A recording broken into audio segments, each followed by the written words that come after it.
citation donc de Annie. Si tu montes, il y aura des cendres. Ça a été dit par Annie. Et oui, une petite citation assez rapide mais efficace. Donc pour Annie, il y a une biographie, mais il y a aussi une histoire. Donc aujourd'hui, on va se régaler. Allez, c'est parti, on continue. Dangereuse, incroyablement précoce, Annie est une enfant mage dotée d'extraordinaires pouvoirs de pyrokinésie. Même à l'ombre des montagnes du nord de Noxius, sa magie est un cas unique. Son affinité naturelle avec le feu se manifesta dès sa prime enfance à travers des explosions émotionnelles imprévisibles, même si elle apprit rapidement à contrôler ses éclats parmi des jeux favoris. Elle aime invoquer son bien-aimé ours en peluche, Tibbers, sous la forme d'un protecteur enflammé. Perdue dans l'innocence perpétuelle de l'enfance, Annie sautille dans la forêt obscure, à la recherche de quelqu'un avec qui jouer. Et oui, et oui, et oui, oui. Et c'est parti pour la suite. On va partir directement pour la biographie. La biographie. La dernière année du règne de Boram, Darkwill, fut un temps de grande instabilité pour Noxius.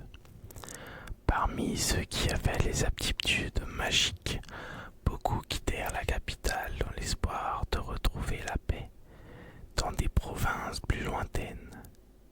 Grégory le Gris et sa femme, une sorcière nommée Amoline, préfèrent prouver la supériorité noxienne en cultivant les terres sauvages de la frontière, plutôt qu'en participant aux intrigues politiques des maisons aristocratiques. Le jeune couple s'installa au nord sur un lopin de terre proche des monts Pics de Fer et finit la construction de son petit chalet juste avant l'hiver et l'arrivée de son premier enfant.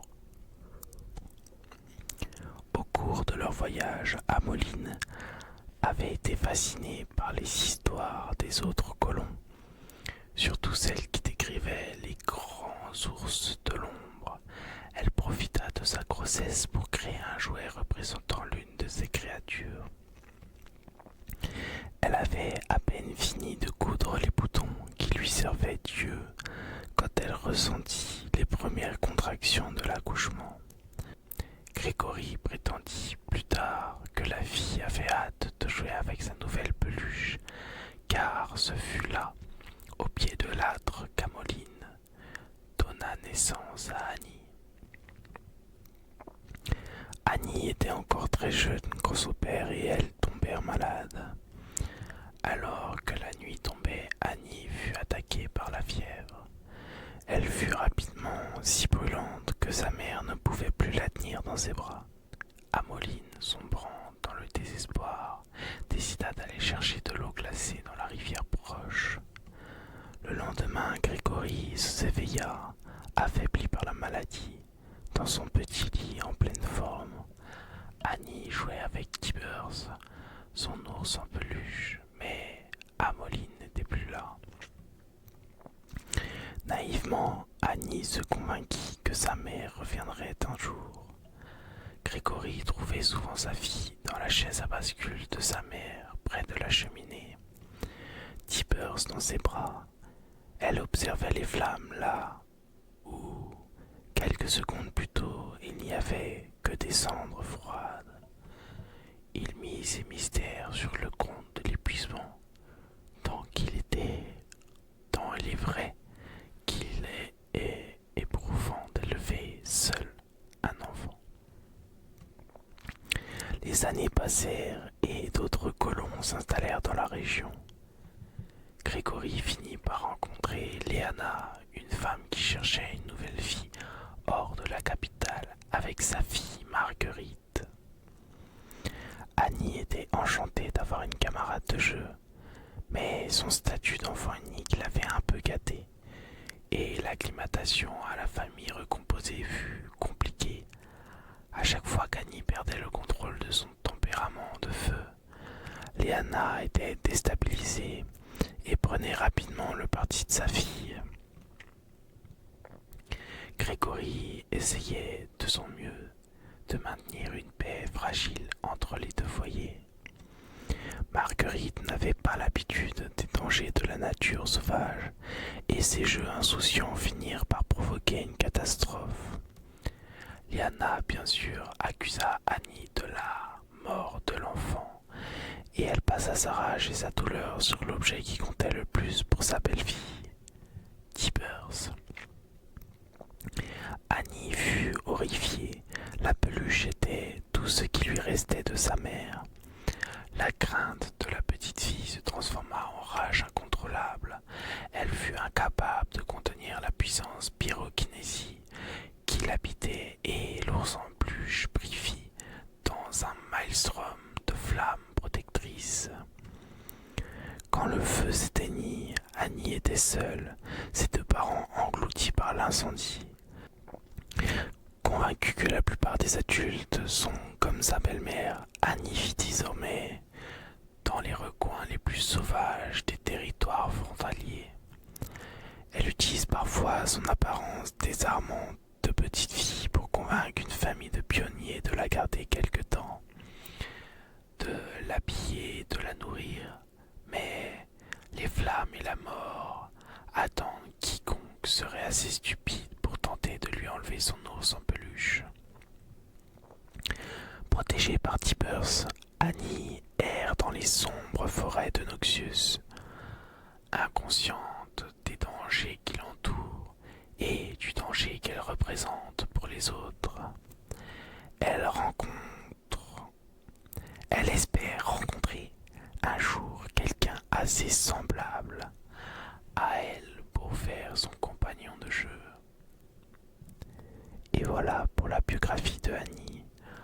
On va partir sur l'histoire d'Annie, mais ça me fait penser que son compagnon de jeu pourrait être Brand. Pour l'histoire, on va lire Problème par Michael Ichao. Michael ou Michael. Si Marcin avait appris une chose, c'était à baisser la tête. Devant lui, les voix rudes se mêlaient au choc des chopes et aux éclaboussures de bière. De temps en temps, quelqu'un aboyait une commande et dès que la pièce frappait le comptoir, un verre glissait jusque dans des mains avides. Son service rapide et silencieux lui permettait de passer inaperçu, donc d'éviter d'être impliqué dans les problèmes. Car il y avait toujours des problèmes. Ça prenait toutes sortes de formes. Un bagarreur agressif à la recherche du Rix, une transaction entre silhouettes encagoulées qui finissait par des couteaux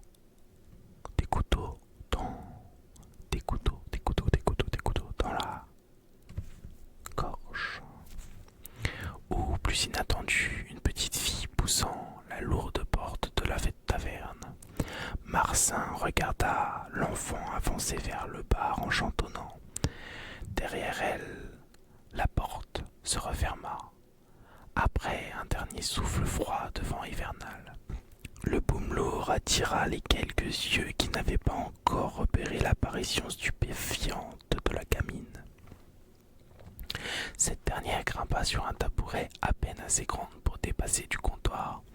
Marcin observa les cheveux rouges de la fillette, son vieux jouet, son sac à dos et sa robe en lambeaux, dont les manches courtes n'étaient vraiment pas de saison. « Qu'est-ce que tu veux » demanda-t-il. L'enfant se mit debout sur le tabouret et posa sa peluche sur le comptoir en regardant les nombreuses bouteilles sur l'étagère. Marcin vit que la peluche était un ours de bonne conception mais usé, visiblement très aimé.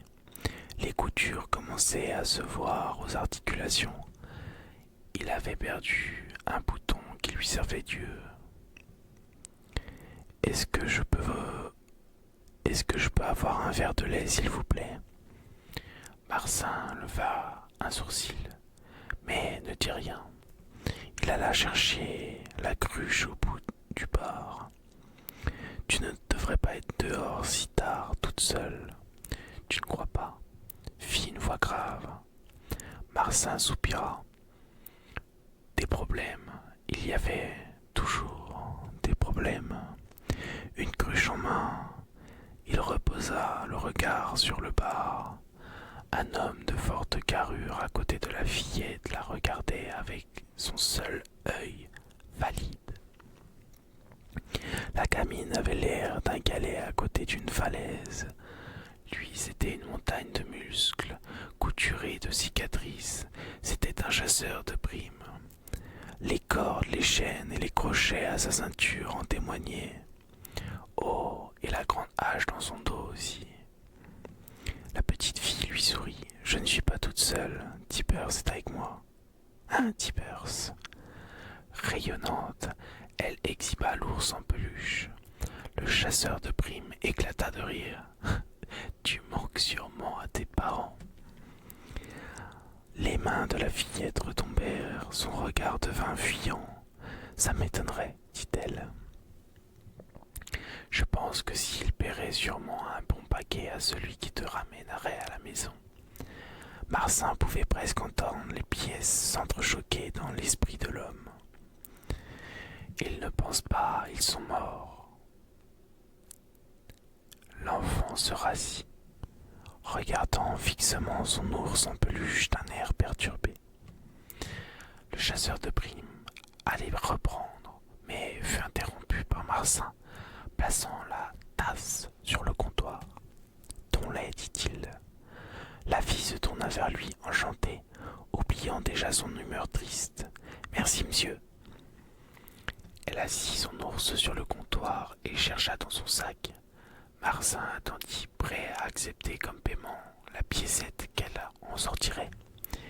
Il ne s'attendait pas au gros porte-monnaie qui atterrit sur le bois, avec un choc mat. Quelques pièces d'or en jaillirent, et l'une d'elles roula jusqu'au bord du comptoir. Marcin l'arrêta par réflexe. Il leva lentement la pièce et éprouva la texture et le poids. C'était une authentique monnaie noxienne. Oups, fit la fille en riant. Marcin avala sa salive, la bouche sèche. Il fit un geste pour remettre la bourse dans le sac de la fillette avant que quelqu'un d'autre ne le remarque. C'est un gros porte-monnaie pour une si jeune fille, gronda le chasseur de primes bien trop fort. Tippers l'a trouvé, répliqua l'enfant. L'homme eut un grognement. Vraiment? C'était sur l'homme qui m'a arrêté sur la route. Il était vraiment méchant. La fillette prit une gorgée de son lait. C'est bien dommage, le chasseur de primes se pencha, tendant la main vers le porte-monnaie. L'enfant se leva, les yeux vers lui avec un sourire joueur. Tippers l'a mangé. Un moment, tout le monde resta immobile. Le rire du chasseur de primes brisa le silence. Je n'en doute pas, rugit-il. Il attrapa le jouet par la tête et l'agita loin de son propriétaire. Le grand méchant monstre. Lâchez Tippers, hurla la gamine en essayant de reprendre. Il n'aime pas être secoué. Le chasseur de primes rit encore plus fort. Marcin empocha sa pièce et s'éloigna le plus discrètement possible vers le fond du bar. Il aurait bien aimé aider, mais on ne garde son poste aussi longtemps qu'en mettant la tête dans le trou en cas de problème. La voix juvénile l'arrêta, net.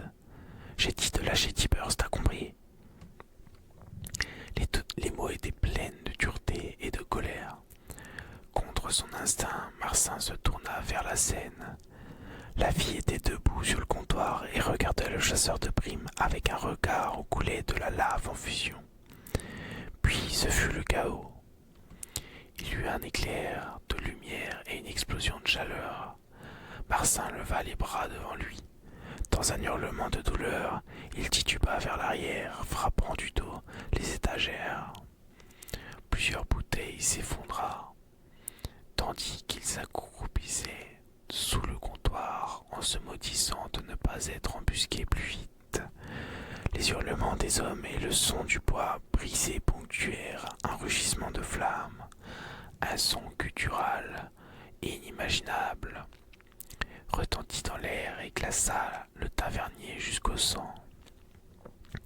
Marcin se mit à ramper sans trop rien voir, vers l'endroit où il espérait que se trouvent les portes de la cuisine.